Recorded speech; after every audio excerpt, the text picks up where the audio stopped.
आप देख रहे हैं JKUT7 में आपका दोस्त मोहम्मद रफ़ी। अगर चैनल पे नए हैं तो चैनल का बेल आई का बटन दबाएं। आज हम उस हस्ती से बात करने के लिए जा रहे हैं जो आपका जाना पहचाना है।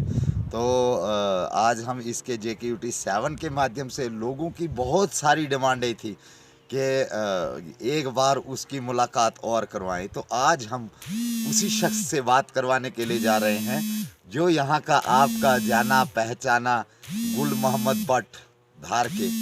तो वार्ड नंबर 6 के ये रहने वाले हैं। तो वार्ड नंबर 6 में बहुत सारी लोगों को समस्याएं कठिनाइयाँ, सर्दी का मौसम है तो आज हम सर्दी के मौसम के बारे में बात करने के लिए जा रहे हैं।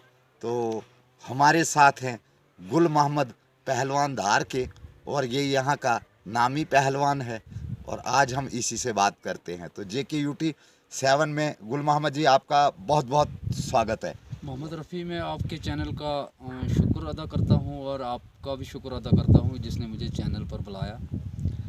तो आपने मुझे कॉल की थी कि मैंने आपका इंटरव्यू लेना है, तो मेरे पास टाइम नहीं था, तो आज मैंने टाइम निकाला, आपके पास आया। तो आप पूछिए क्या समस्या है आपकी।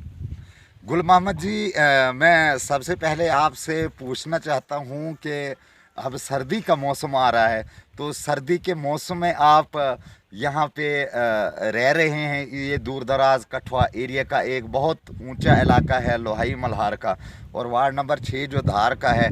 यहाँ पे मुझे सबसे पहले ये बताइए कि यहाँ पे जब बर्फ़ पड़ती है तो बर्फ़ यहाँ पे कितनी पड़ती है। मोहम्मद रफ़ी, बात इस तरह है कि हमारा इलाका जो है ये लोहाई मल्हार बंधोता मछेडी जो कि पहाड़ी के नज़दीक टच रहता है जी। यहाँ हम गर्मियों में भी नज़ारे लेते हैं, हर एक फैसिलिटी भी मिलती है हमें कि ये जो 2-3 महीने जो होते हैं हमारे लिए कठिन होते हैं जी। यहाँ पर जब बर्फ़ पड़ती है, कभी 3 फुट भी पड़ती है, कभी 4 फुट भी पड़ती है, फिर हम लोगों को थोड़ी मुश्किलात आती है, पानी की मुश्किलात आती है।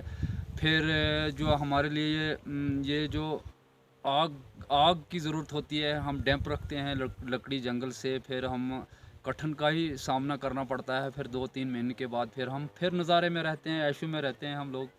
तो गुल मोहम्मद जी, मुझे ये बताइए कि जब आप यहाँ बर्फ़ पड़ जाती है तो राशन का आप क्या सिस्टम है। जब डैम्प रखते हैं करके तो माल मवेशी जो है वो अंदर ही रहता होगा। वो तो रफ़ी साहब अंदर ही रहते हैं, उसको पानी शानी अंदर ही पिलाते हैं हम लोग, अंदर ही उसकी खिदमत करते हैं, अंदर ही उसको घास डालते हैं। फिर बर्फ़ में उनको भी मुश्किलात आती होती है जैसे इंसान को होती है। फिर माल मवेशी उसको ज़बान थोड़ी होती है कि उसको घास डालते हैं, फिर उसको पानी पिलाते हैं टाइम का। फिर उसको जब बर्फ़ का मौसम ख़राब हुआ फिर अंदर ही रहता है वो, कभी धूप निकली बाहर निकाला बर्फ़ उठा के, फिर उसको धूप शूप में नज़ारे मवेशी भी लेते हैं और इंसान भी लेते हैं।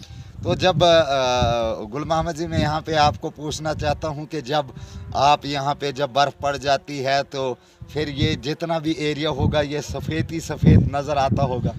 हाँ, सफ़ेद ही तो नज़र आता होगा, बर्फ़ तो होगी कम से कम 3 फुट 4 फुट बर्फ़ जब पड़ती है तो फिर ये जो जानवर होते हैं बाहर के ये भी कभी कभी नज़र आते हैं फिर। जी। हाँ। जैसे जो उड़ने फिरने वाले जानवर होते हैं, जंगली मुर्गा हो गया या जंगली रूस हो गया, हिरन हो गई। तो जब ज़्यादातर पहाड़ियों में बर्फ़ पड़ जाती होगी तो ये गांव की तरफ रुख करते होंगे नीचे। करते हैं, ये जब करते हैं जब धूप निकलती है फिर ये भी धूप सेकते हैं। अच्छा। फिर ये भी अपना एंजॉय लेते हैं जो भी जंगली जानवर होता है। तो ये बताइए गुल मोहम्मद जी मुझे कि जब यहाँ पे बर्फ़ पड़ जाती है तो बिजली का निज़ाम जो है वो कैसे रहता है बर्फ़ के दौरान। ये मोहम्मद रफ़ी, बिजली रहती है, अगर ज़्यादा मौसम ख़राब वजह होने के बिजली फिर कहीं कट भी हो सकती है, कहीं गिर भी सकती होगी हवा के ये, नहीं तो बिजली भी होती है। फिर उस हिसाब से हम थोड़ा मुश्किलात में रहते हैं कि फिर हमें थोड़ी लाइट की प्रॉब्लम हो जाती है हमें कि फिर लाइट की वजह से हम थोड़ा दुखी हो जाते हैं, नहीं तो लाइट आती है हमें। जब लाइट जब तारों पे पोलों पे ये बर्फ़ गिरती होगी तो वो तारें जो होंगी वो गिर जाती होंगी, फिर तो मुश्किलों का सामना आप लोगों को करना पड़ता होगा अंधेरे में। हाँ, अंधेरे में फिर आजकल तो सिस्टम ये निकला है, पहले टाइम में लैंप होते थे, मिट्टी का तेल जलाते थे। आजकल तो कहीं ये टार्चें निकली है, सोलर निकला है, फिर उस हिसाब से भी गुजारा कर लेते हैं हम लोग। तो गुल मोहम्मद जी, जो यहाँ का एडमिनिस्ट्रेशन है डिस्ट्रिक्ट कठुआ का, ये जो दूर दराज पहाड़ी एरिया जो होते हैं, क्या एडमिनिस्ट्रेशन जो है वो इस पहाड़ी एरिया की तरफ कितना ध्यान देता है या नहीं देता है? एडमिनिस्ट्रेशन तो ये होता है कि जब बर्फानी इलाके होते हैं, जो बर्फ़ पड़ने वाले इलाके होते हैं, सामान अपना वगैरह, खाना वगैरह, जो खाने पीने का सामान, महशी का सामान जो है, उसके लिए क्या संदेश आप देना चाहते हैं नहीं, लोगों चलो को? अब मौसम ख़राब होने वाला है कि अब बर्फ़ गिरने वाली है। अब हर एक बंदा, हर एक हमारे गांव के आदमी जो है वो इंतज़ाम कर रहे हैं। अपने माल मवेशी के लिए घास भी रखा है, अपने खाने पीने के लिए चीज़ें वो भी करने लगे हैं, रिज़र्व कोटा अपने लिए। बाकी ऊपर वाला ही जानता है कि बर्फ़ के टाइम क्या होगा क्या नहीं होगा।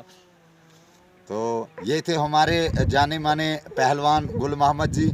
तो इसने आज जानकारी दी लोहाई मल्हार की एरिया की, यहाँ पे बर्फ़ कितनी पड़ती है। आप देखते रहिए JKUT7, इस खबर को ज़्यादा से ज़्यादा शेयर करें। और मैं आपको एक बार फिर कहना चाहता हूँ कि पल पल की अपडेट जो है JKUT7, और हर कोशिश रहती है JKUT7 की कि लोगों, जो पहाड़ी एरिया के लोग हैं, उन तक ये हर बात पहुंचाने की कोशिश रहती है। तो आप देखते रहिए JKUT7 मोहम्मद रफ़ी के साथ। शुक्रिया, धन्यवाद।